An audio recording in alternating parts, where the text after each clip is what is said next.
नमस्ते। आज एक बार फिर से मेरे साथ डॉक्टर संदीप पांडे हैं और डॉक्टर संदीप पांडे अभी दिल्ली गए थे, वो जो किसान संसद चल रही है उसमें भाग लेने के लिए।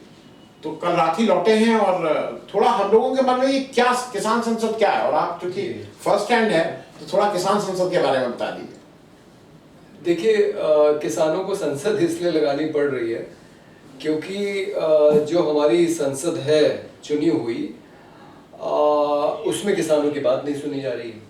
आपने देखा किस तरह से वो बिल राज्यसभा से पारित करवाए गए जिसके खिलाफ सांसदों को संसद के अंदर धरना देना पड़ा रात को। और सरकार पहले तो वार्ता कर रही थी, लेकिन 26 जनवरी के बाद से कोई वार्ता नहीं हुई।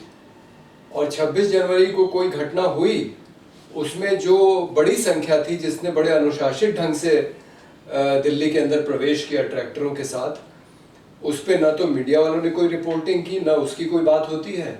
एक छोटा सा समूह जिसका नेतृत्व एक ऐसा आदमी कर रहा था जो भारतीय जनता पार्टी के सांसद सनी देओल का कैंपेन मैनेजर या कुछ था, उसने वहां पे जाके निशान साहिब का झंडा फहराया और कुछ वहां तोड़फोड़ हुई।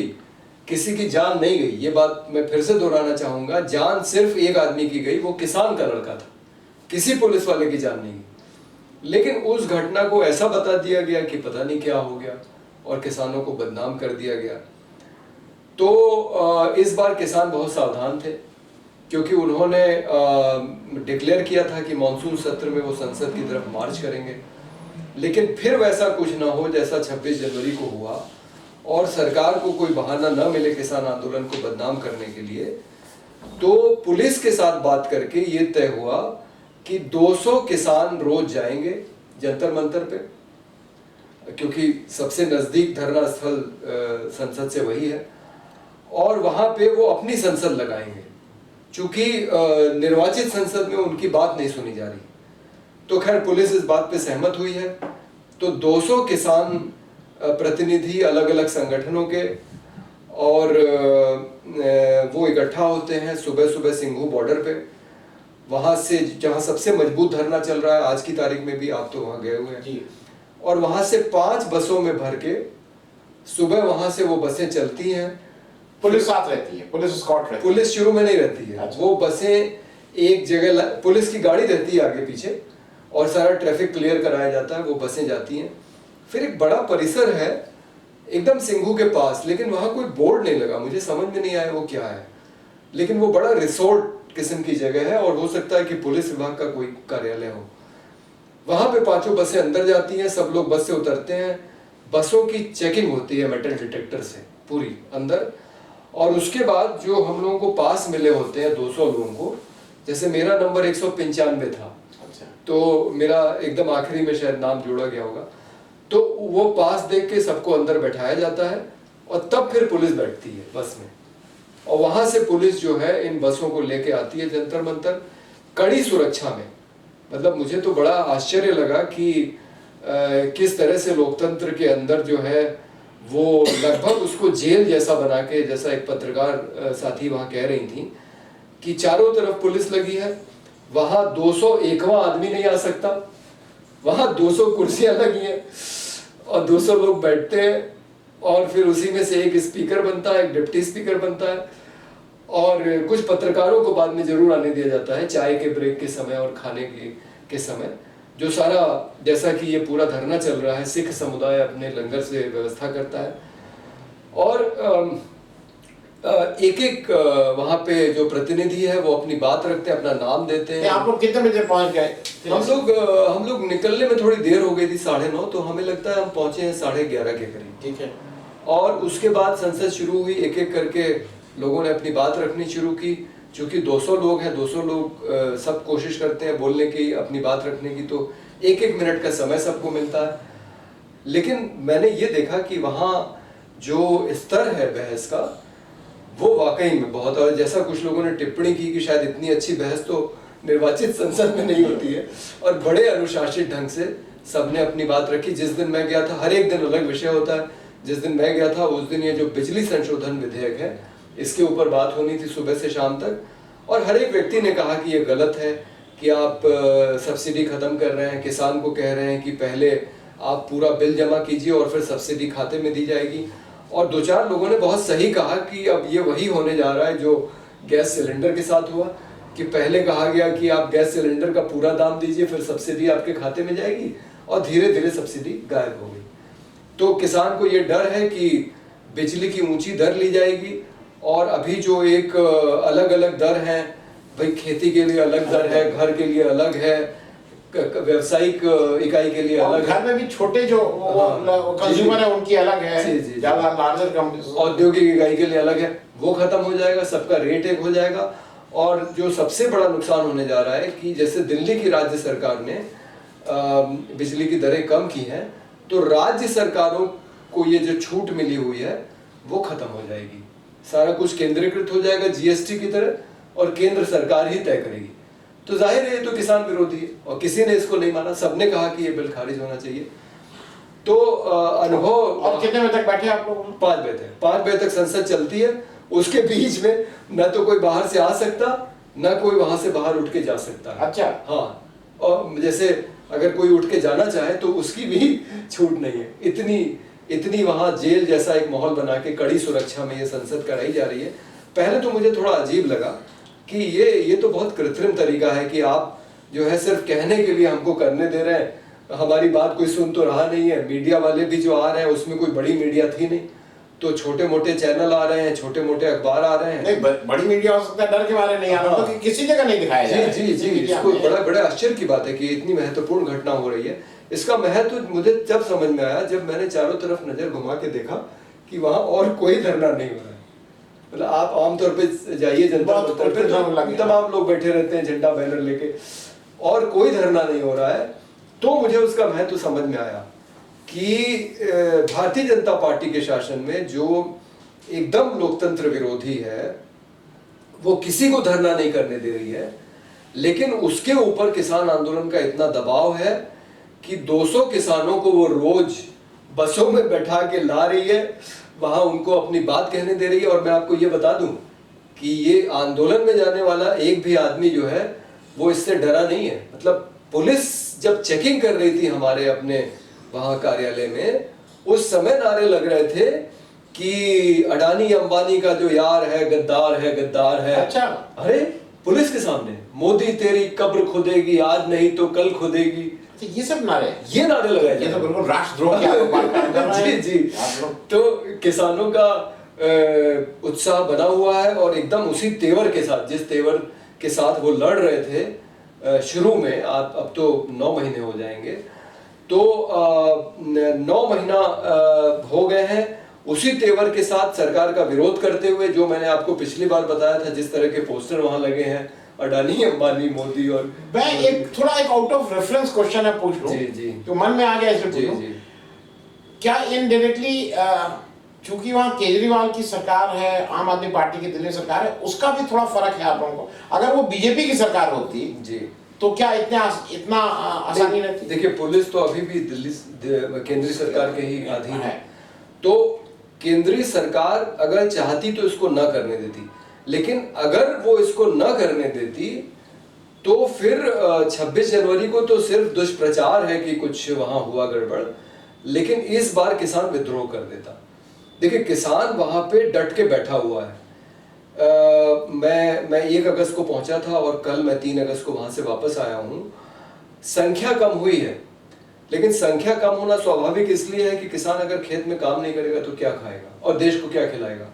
तो किसान अपनी खेती भी कर रहा है और धरना भी चल रहा है। लेकिन एक जो मैंने परिवर्तन देखा, जिस गाजीपुर साइड पे आप गए थे, जो बड़ा मंच लगा था और मंच के सामने पंडाल लगा था, वो पक्का हो गया। अच्छा। मतलब वो लोहे के डंडे और वो पूरी ग्रिल का पूरा एक वो है कि लॉन्ग टर्म अब रहा जाएगा। हाँ, और वहां पे नीचे सड़क पे, जो वो तो सड़क है, वहां पे ईंटों की चुनाई करके पूरी एक बाउंड्री बन गई है।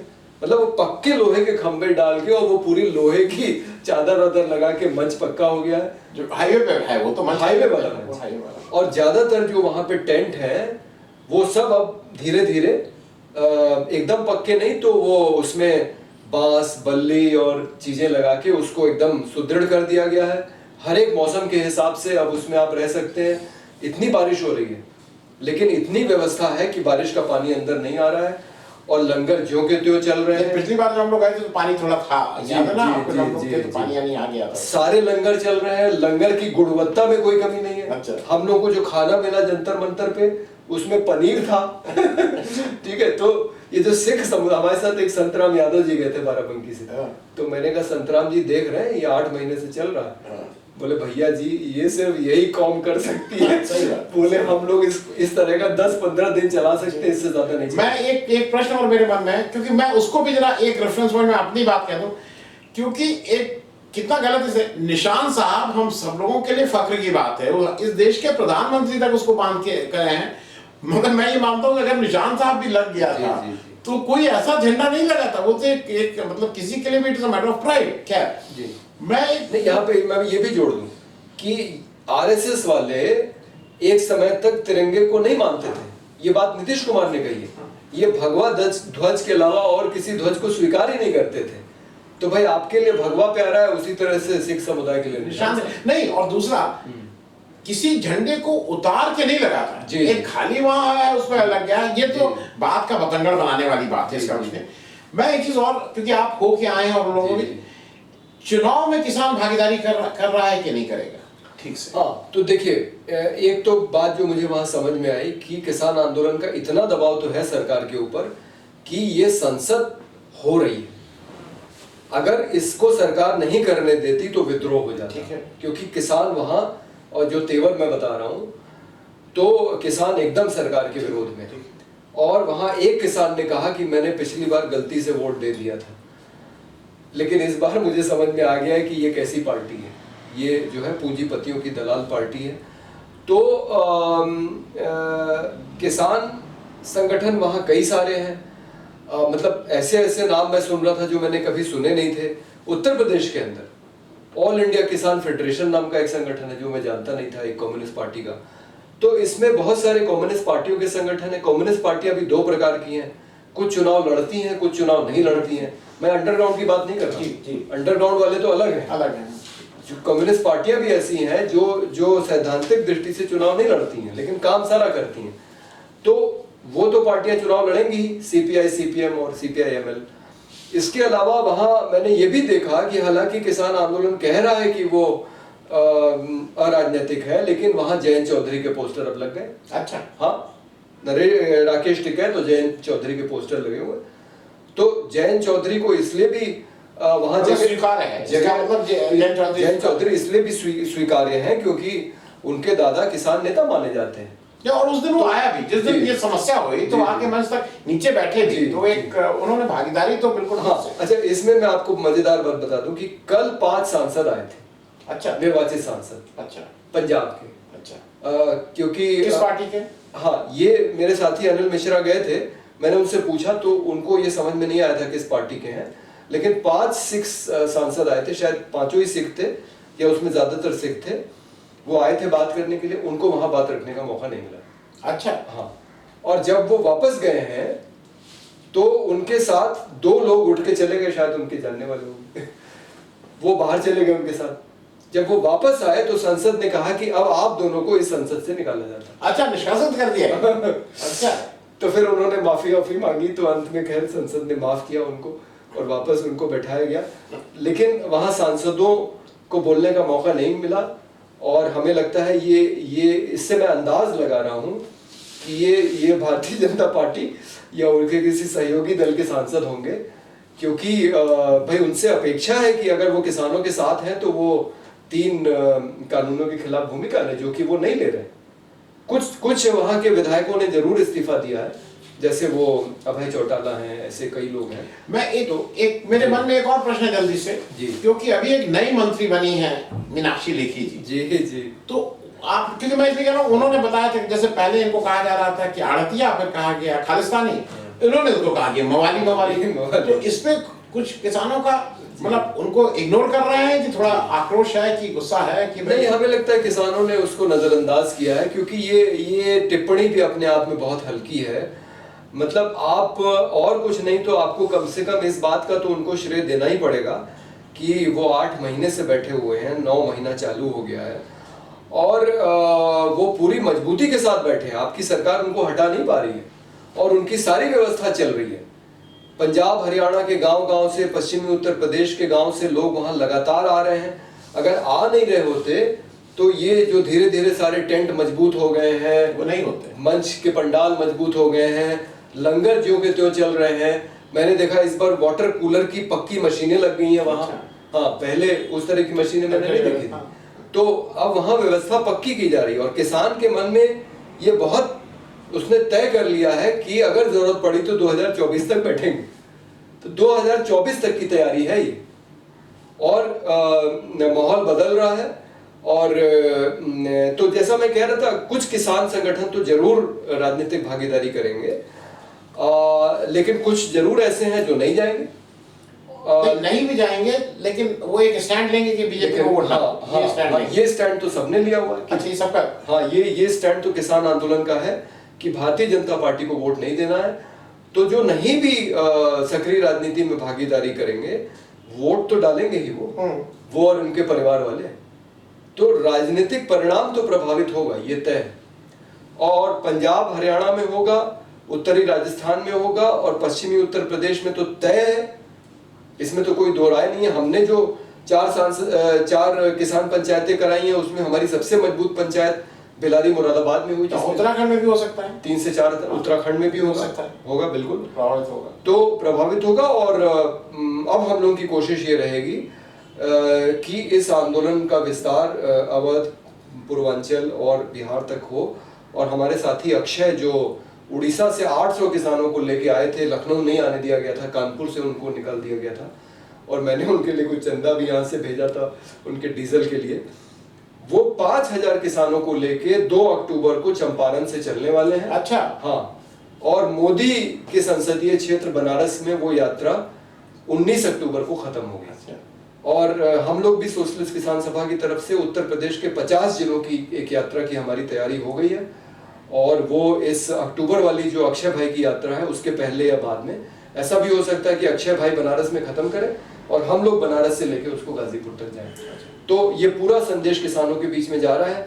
और हमारे जो ग्रामीण साथी चुनाव लड़ने वाले हैं, हम सिर्फ किसान के मुद्दे पे ही चुनाव लड़ने वाले हैं। ठीक है डॉक्टर संदीप, बहुत बहुत धन्यवाद बात करने के लिए।